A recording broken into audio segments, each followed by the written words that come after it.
Hello दोस्तों, समझते math YouTube channel पे आपका स्वागत है। मैं हूं मुकेश कुमार और आज मैं आप लोगों को प्रमेय एनसीईआरटी का जो प्रमेय 6.6 है, जो प्रमेय कहता है कि समरूप त्रिभुजों के क्षेत्रफलों का अनुपात उनके संगत भुजाओं के वर्गों के अनुपात के बराबर होता है, इसको सिद्ध करके दिखाने वाला हूं। ये परीक्षा के दृष्टिकोण से ये ज्यामिति का बहुत ही इंपॉर्टेंट प्रमेय है, जो लगभग हर एग्जाम में किसी न किसी रूप में आपको पूछ ही देगा। कभी कभी क्या होता है, डायरेक्ट प्रमेय पूछ देता है सिद्ध करने के लिए, और कभी कभी आपको इस पर आधारित प्रश्न भी पूछे जाते हैं, जो एग्जाम के दृष्टिकोण से काफी वीवीआई क्वेश्चन होता है। ठीक है, तो चलिए हम समझते हैं कि दो समरूप त्रिभुजों के क्षेत्रफलों का अनुपात उनकी संगत भुजाओं के वर्गों के अनुपात के बराबर होता है। इसको कैसे सिद्ध करेंगे, वो भी बिल्कुल आसान तरीका से। आइए चलते सीखते हैं। और हाँ दोस्तों, ये वीडियो देखने के बाद अब ये वाले जो प्रमेय आपको सिद्ध कैसे करना है, इसकी समस्या दूर हो जाएगा, इस बात की 100% गारंटी है। बस आपको करना क्या है कि वीडियो को लास्ट तक देखना है, ताकि आपको आसानी से समझ में आ जाए। ठीक है, तो चलिए वीडियो को शुरू करते हैं और देखते हैं कि सवाल में क्या सब दिया हुआ और उसके आधार पर हम सिद्ध करेंगे। ठीक है, तो सबसे पहले दोस्तों यहां पे दिया हुआ है कि दो त्रिभुज समरूप है। क्या दिया हुआ है? दो त्रिभुज क्या है यहां पे? समरूप है। तो आप पहले से जानते हैं कि किसी भी सवाल को सिद्ध करने के लिए हमें चार चीजों की जरूरत पड़ती है। कितना चीजों की? चार चीजों की जरूरत पड़ती है।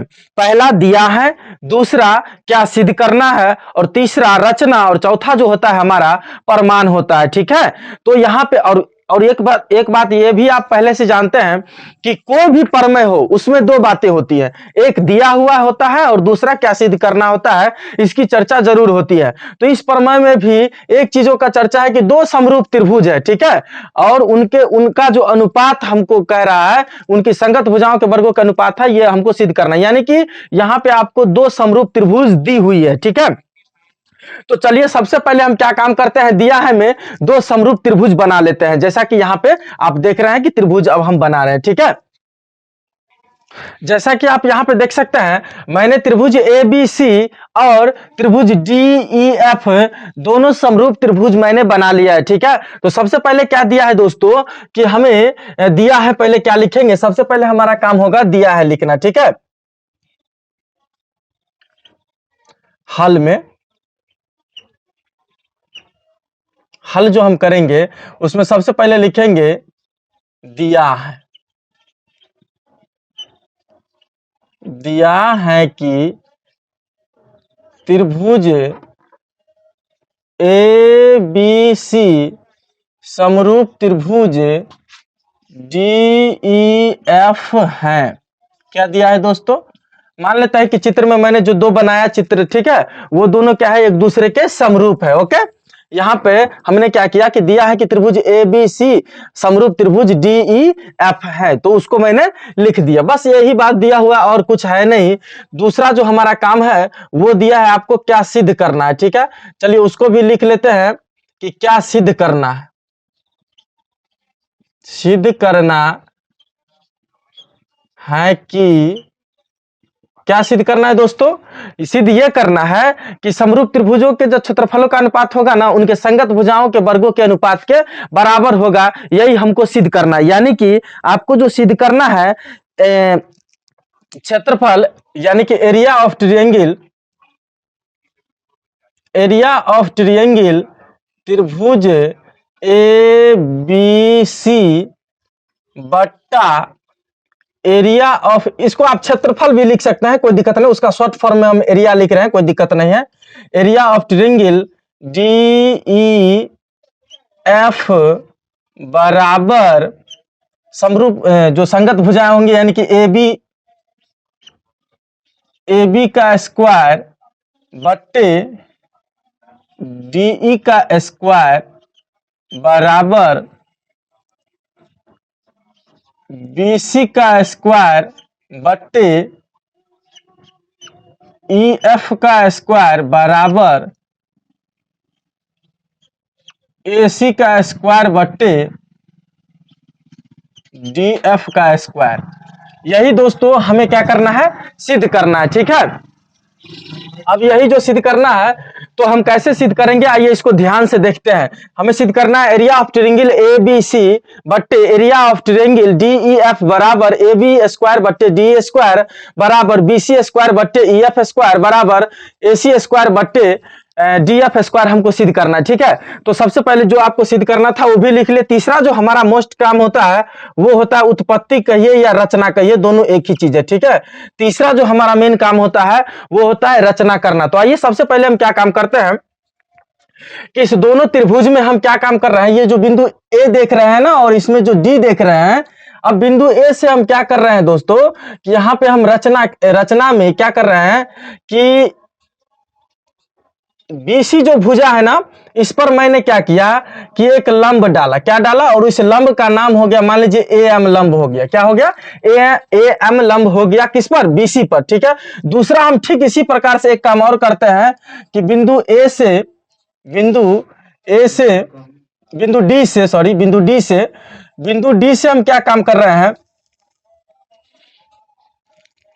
एन लंब किस पर खींच दिया, ई एफ पर खींच दिया। तो मैंने यहां पे आपने देखा है कि मैंने दो काम किया यहां पे। एक, ये लंब जो है एन लंब बीसी पर खींचा और डी एन लंब जो है ई एफ पर खींचा। मैंने क्या कितना काम किया है दोस्तों, दो काम किया है। क्या किया है कि दोनों लंब हमने खींच दिया। रचना में एम लंब बीसी पर तथा डी एन लंब ई एफ पर खींचा। क्या किया मैंने दोस्तों कि ए एम लंब बीसी पर खींचा। ए एम जो आप लंब देख रहे हैं ये वाला, ये लंब किस पर खींचे, बीसी पर खींचे। और ये वाला जो देख रहे हैं डी एन लंब डी एम हमने ई एफ पर खींचा। तो मैंने रचना का भी काम कर लिया कि ई एन पर लंब खींच दिया। ठीक है, अब जो हमारा मेन काम होता है वो होता है आपका प्रमाण। क्या होता है दोस्तों, प्रमाण। और यही सबसे हमारा मोस्ट इंपोर्टेंट काम होता है। ठीक है, प्रमाण में अब हम क्या काम करेंगे, प्रमाण में सबसे पहले चूंकि आपको क्या दिया हुआ है, चूंकि दिया हुआ है कि त्रिभुज ए बी सी और डी ई एफ, यानी कि ये बड़ा वाला और ये बड़ा वाला, ठीक है, दोनों त्रिभुज समरूप है। चूंकि दिया है, प्रमाण में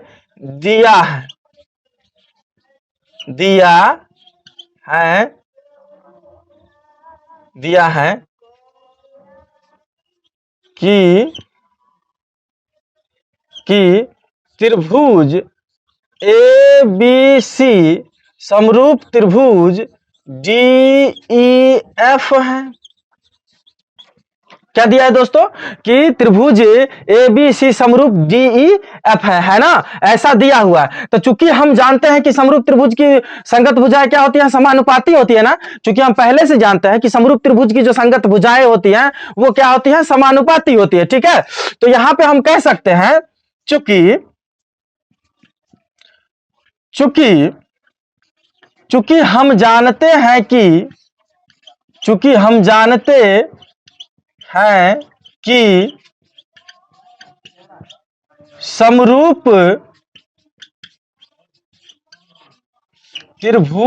संगत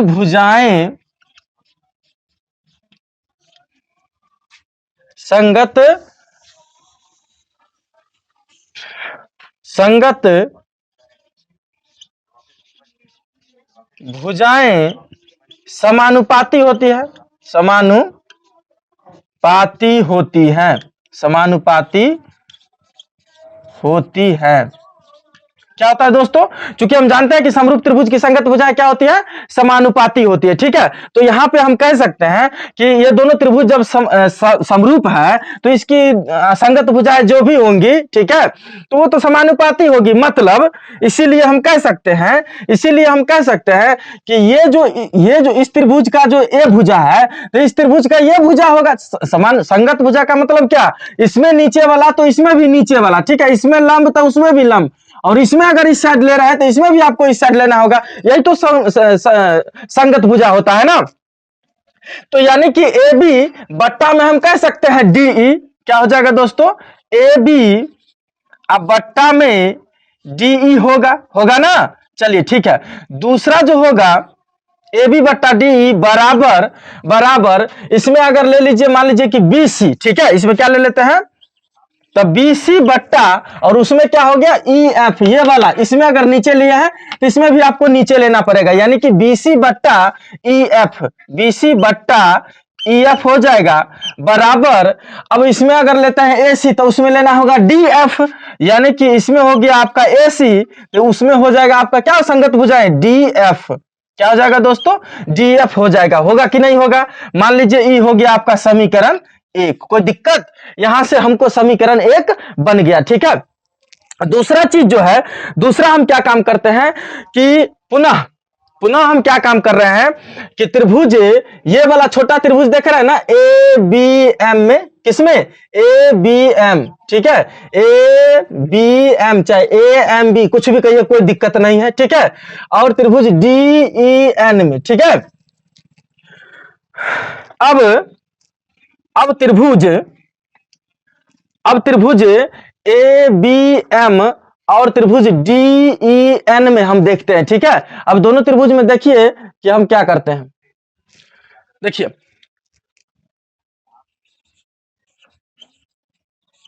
अब हम क्या कर रहे हैं कि दोनों त्रिभुज में, यानी कि कौन कौन त्रिभुज में, त्रिभुज ए बी एम चाहे ए एम बी कुछ कहिए कोई दिक्कत नहीं है, त्रिभुज ए ए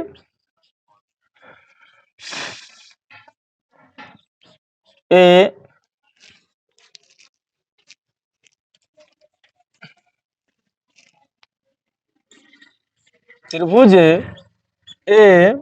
एम बी तथा त्रिभुज डी एन ई में, डी एन ई में, दोनों त्रिभुज में दोस्तों क्या है कि मैंने त्रिभुज ये वाला जो देख रहा है ना, ये वाला इसमें और इसमें दोनों त्रिभुज में देखना है। तो सबसे पहले दोनों त्रिभुज में देखिए दोस्तों कि मैंने जो लंब लिया है ना, इसमें भी आपका कितना है, ये 90 डिग्री है और इसमें भी आपका कितना है 90 डिग्री है, ये दोनों कोण तो बराबर ही होगा, यानी हम कह सकते हैं एंगल एंगल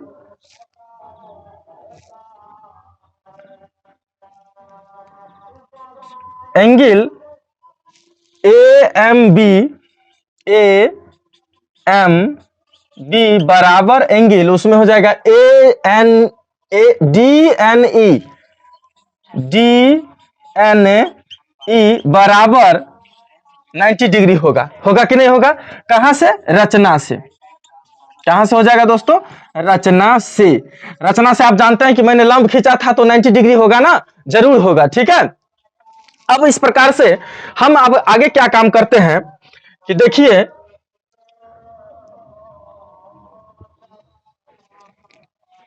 देखिए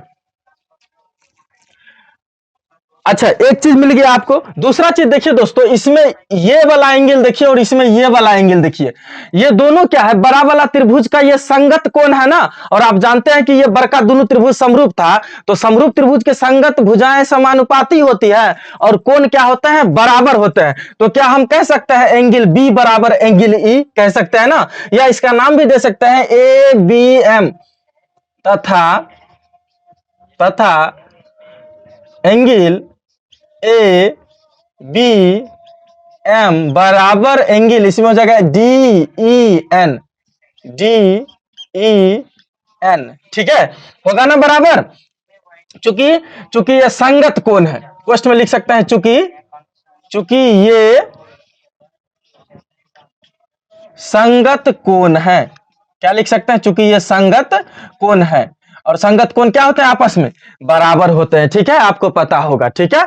अब देखिए, अब इस प्रकार से बताइए कि इसमें जो मिला है आपको, ये क्या मिला है, अगर गौर से अगर हम बात करें तो ये क्या है आपको, ए है, यानी कि कोण बराबर हुआ तो एंगल ही तो है, यह भी तो कोण है, यानी कि इसको भी हम ए कह दे तो क्या दिक्कत है, यानी कि ये भी आपका ए है। तो बताइए दो ए ही मिला है तो हम कह सकते हैं एंगल समरूपता के नियम से, ठीक है। इसीलिए एंगल या इसको कुछ इस प्रकार से भी लिख सकते हैं, एंगल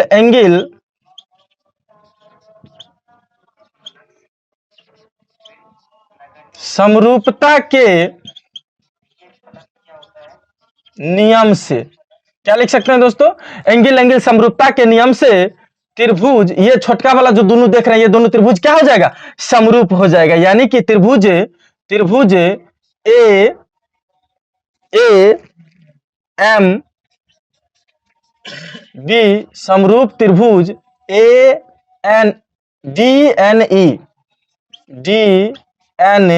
ई दोनों त्रिभुज क्या हो जाएंगे? एक दूसरे के समरूप हो जाएंगे। ठीक है, पुनः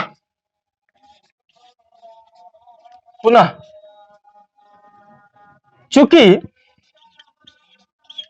हम वही बात, जब त्रिभुज समरूप हो गया तो इनके संगत भुजाएं क्या होंगे? समानुपाती होंगी। पुनः चूंकि हम जानते हैं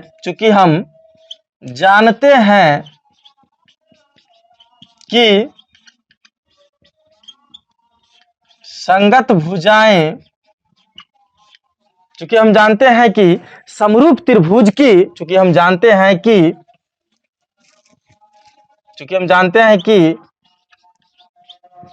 समरूप त्रिभुज की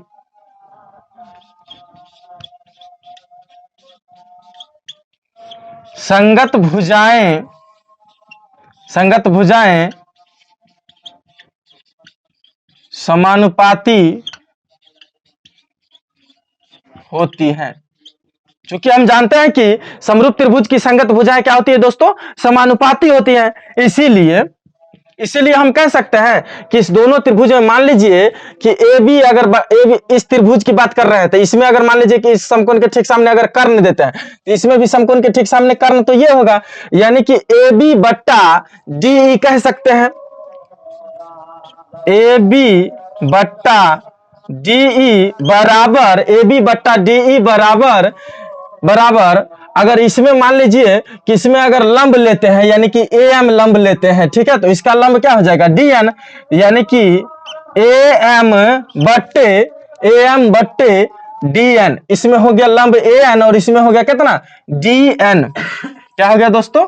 डी एन हो गया। मान लीजिए कि ये समीकरण आपका 2 हो गया। ठीक है, ये कितना हो गया? समीकरण 2 हो गया। ठीक है, तो सबसे पहले आप क्या करेंगे कि इन चीजों को आप पहले लिख लेंगे। ठीक है, तो हम यहां से थोड़ा सा खिसक जाता है, इसको आप अच्छी तरह से स्क्रीनशॉट ले लीजिए ताकि आपको दिक्कत ना हो, यहां तक नोट कर लीजिए। ठीक है, उसके बाद हम आगे इधर को बोर्ड साफ करके आगे बताते हैं। ठीक है, तो पहले यहां तक आप नोट कर लीजिए। देखिए, आपकी सुविधा के लिए मैंने क्या किया है कि इधर चूंकि जगह कम था तो इधर लिखने के लिए मैंने क्या किया, इस सबको मिटा दिया और यहाँ पे क्या किया कि आपकी सुविधा के लिए मैंने समीकरण 2 तो ये था ही, ठीक है, यहां तक तो हम किए ही थे। समीकरण 1 को लिख दिया है ताकि आप देखेंगे, इसके लिए मैंने समीकरण 1 को यहाँ पे लिखा है। ठीक है, तो अब देखिए, अब हमको क्या काम करना है मुख्य रूप से, देखिए मुख्य रूप से अब हमको क्या करना है, अब समीकरण 1 तथा समीकरण 2 से, ये जो समीकरण देख रहे हैं ना 1, अब समीकरण 1 तथा समीकरण 2 से अब समीकरण 1 तथा समीकरण 2 से क्या लिखे दोस्तों? अब समीकरण 1 तथा समीकरण 2 से आप देखिए कि ए बी, समीकरण 1 में क्या है? ए बी बट्टा डी और ए बी बट्टा डी, ये दोनों तो बराबर हो गया, ये दोनों बराबर है और इसी के बराबर ये सब है। तो क्या ये सब आपस में एक दूसरे के बराबर होगा कि नहीं होगा? कैसे?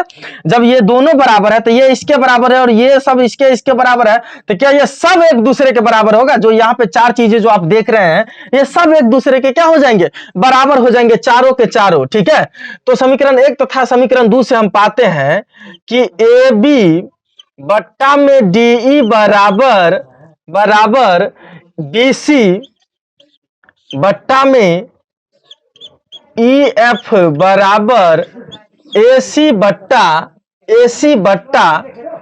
डी एफ बराबर, और ए एम बट्टा डी एन भी तो बराबर है क्योंकि इसी के बराबर में भी है, सब एक दूसरे के क्या हो जाएगा? बराबर होगा। तो ए एम बट्टा डी एन, ये हो गया आपका समीकरण 3। ये क्या हो गया दोस्तों? समीकरण 3 हो गया। कोई दिक्कत? तो यहां पे आप देख सकते हैं कि मैंने समीकरण 3 भी बना लिया है। ठीक है, अब समीकरण अब हम क्या काम कर रहे हैं कि अब ये समीकरण 3 आपको बन गया। अब हमारा जो अगला काम होगा वो काम होगा कि अब हम क्या कर रहे हैं कि ये समरूप करने का काम खत्म हो गया, भुजा का अनुपात भी करना खत्म हो गया। अब जो हमारा तीसरा काम होगा वो है ये दोनों त्रिभुज का अब क्षेत्रफल निकालते हैं, क्योंकि भुजाओं का अनुपात हमको लगभग आ गया है। अब हमको त्रिभुज के क्षेत्रफलों का अनुपात निकालना है, ठीक है। चाहे तो आप अलग अलग निकाल के दोनों का अनुपात कर दीजिए या दोनों का अनुपात आप एक ही बार में कर दीजिए, कोई दिक्कत नहीं है, ठीक है। मिला जुला के बात वहीं पे जाता है, ठीक है। तो अब हम क्या कर रहे हैं, अब त्रिभुज अब क्या काम कर रहे हैं कि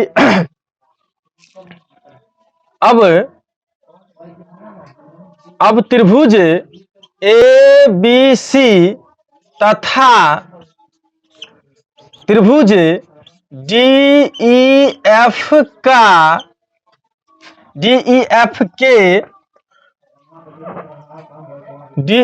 के क्षेत्रफलों का अनुपात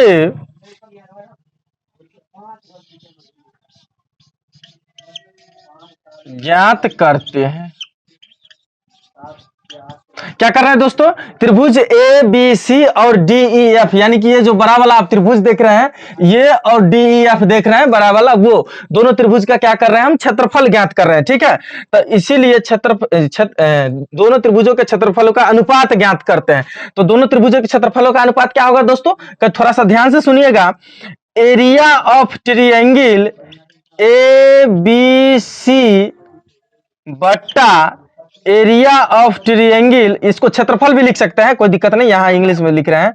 area of triangle D E F बराबर, देखिए अब क्या होगा, आप जानते हैं कि त्रिभुज का क्षेत्रफल क्या होता है, 1/2 आधार गुना शीर्षलंब, 1/2 आधार गुना शीर्षलंब होता है ना। तो आधार गुना शीर्षलंब, तो बताइए त्रिभुज एबीसी में आधार क्या है, बताइए बीसी है ना। तो हम डाल दिए आधार गुना शीर्षलंब, यानी कि हो गया, क्या हो गया, बीसी गुना। अब चाहे तो सूत्र भी लिख सकते हैं, कोई दिक्कत नहीं, लेकिन एक स्टेप का है, आगे बढ़ाइएगा। सीधे 1/2 आधार हो गया, इस त्रिभुज की बात कर रहे थे, आधार हो गया आपका बीसी, जिस पर लंब डालते हैं वही तो आधार होता है ना। तो बीसी आधार गुना शीर्षलंब कितना हो गया, am, क्या हो गया, am। ठीक उसी प्रकार से नीचे में होगा 1/2 आधार गुना शीर्षलंब। अब ई वाला त्रिभुज में देखिए DEF जो है, DEF तो वो त्रिभुज है ना।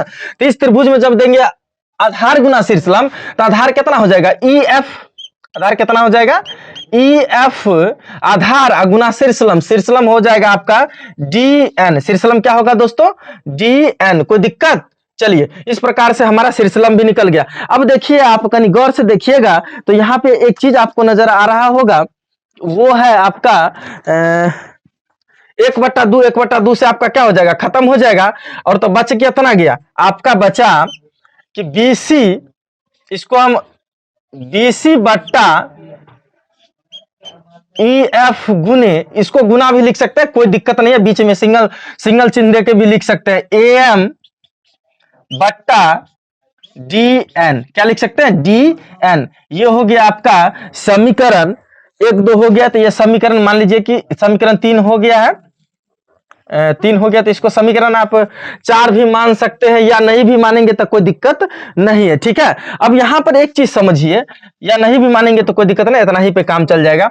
अब देखिए कि BC बट्टे EF, BC बट्टे कितना है, EF, BC बट्टे EF,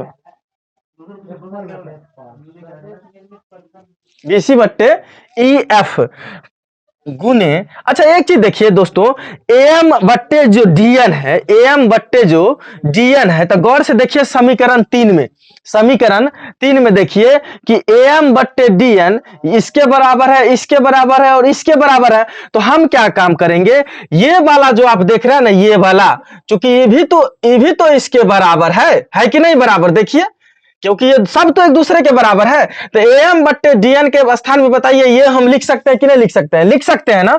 यानी कि AM बट्टे DN के जगह पर BC बट्टे EF लिख सकते हैं, चूंकि चूंकि चूंकि AM बट्टे DN बराबर BC बट्टे EF हैं, EF हैं समीकरण 3 से, समीकरण 3 से। समीकरण 3 में देखिए दोस्तों कि बताइए कि हमको BC बट्टे EF बराबर AM बट्टे DN है, तो ये दोनों क्या हो गया, इसके जगह इसको हटाए और BC बट्टे ये रख दिए। ठीक है, अब आप यहां पर देख सकते हैं कि जब हम ये दोनों को अगर गुना करेंगे, ये दोनों को क्या करेंगे, गुना करेंगे, तो यहां तक आप लिख लेंगे। ठीक है, क्योंकि ये थोड़ा सा लंबा प्रमेय है दोस्तों, तो टाइम तो लगेगा ही लगेगा, तभी तो आसानी से आप समझ पाएंगे। ठीक है, आपको समझने में थोड़ा सा दिक्कत हो सकता है, उसके बाद इसको जब समझ जाएंगे तो इसको आसानी से बना सकते हैं, कोई दिक्कत नहीं होने वाला। ठीक है, अब हम क्या काम कर रहे हैं कि देखिए यहां तक जब ये हो गया है तो उसके बाद हम आगे बताते हैं कि आपके आगे कैसे क्या करना है। देखिए अब इस दोनों को क्या करेंगे, BC बट्टा EF और BC बट्टा EF को जब गुना करेंगे तो बताइए ऊपर ऊपर गुना होता है, नीचे नीचे गुना होता है, तो BC और BC को जब गुना करेंगे तो आप ही बताइए क्या होगा। BC और BC को गुना करेंगे दोस्तों तो बताइए कि BC स्क्वायर होगा कि नहीं होगा, जरूर होगा ना। और बट्टा में EF और EF को जब गुना कीजिएगा तो EF स्क्वायर होगा कि नहीं होगा, जरूर होगा, EF स्क्वायर होगा ना। और आप दोस्तों एक बात जानते हैं कि समीकरण 3 को कहीं गौर से देखिए, समीकरण 3 को कहीं गौर से देखिए, समीकरण 3 को आपको देखने पर पता चलता है कि BC ये स्क्वायर का मतलब अभी ध्यान नहीं देना आपको, BC बट्टा EF जो है, BC बट्टा EF है, AB बट्टा DE के बराबर भी है, AC बट्टा DF के बराबर भी है, और AM बट्टा DN के भी बराबर है, यानी कि ये इसके बराबर भी है और इसके बराबर भी है और इसके बराबर भी है। ठीक है, तो हमें सिद्ध करके दिखाना, ये दोनों त्रिभुज में ये जो संगत भुजा, इस दोनों त्रिभुज का जो संगत भुजाएं हैं, बड़ा वाला त्रिभुज का ये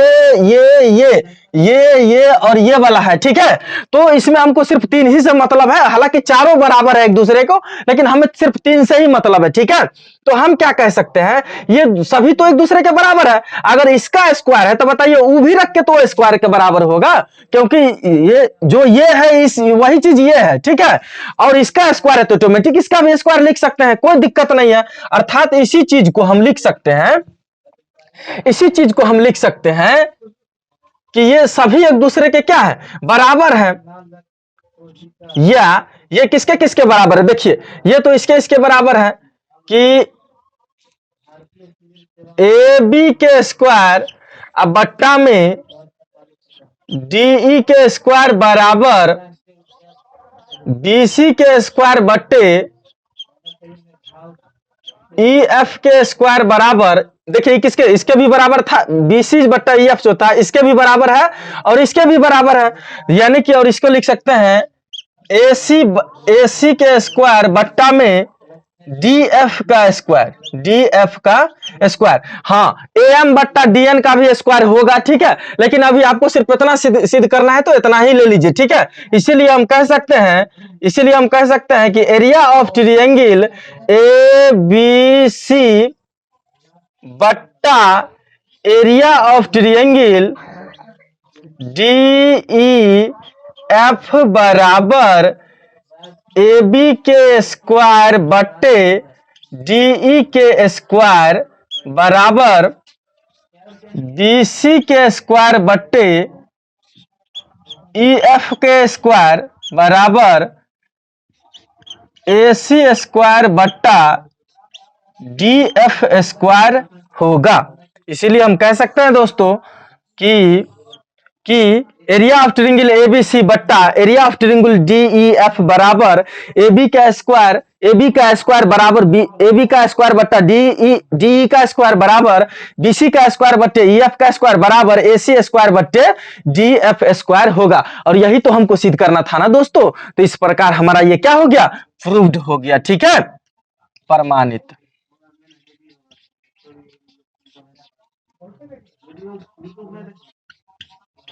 क्या हो गया दोस्तों, प्रमाणित हो गया। कोई दिक्कत, तो हम आशा करते हैं कि आप इस सवाल को आसानी से समझ पाए होंगे और इसको आप अच्छे तरह से कॉपी में नोट कर लेंगे ताकि आपको आने वाले समय में अच्छे से काम दे। ठीक है, तो चलिए वीडियो देखने के लिए आप लोग का बहुत बहुत धन्यवाद। ठीक है, और हाँ दोस्तों, आप इस वीडियो को अपने दोस्तों के साथ शेयर करना ना भूलें। ठीक है, और अगर चैनल पे पहली बार आए हैं तो चैनल को सब्सक्राइब जरूर कर लें। ठीक है।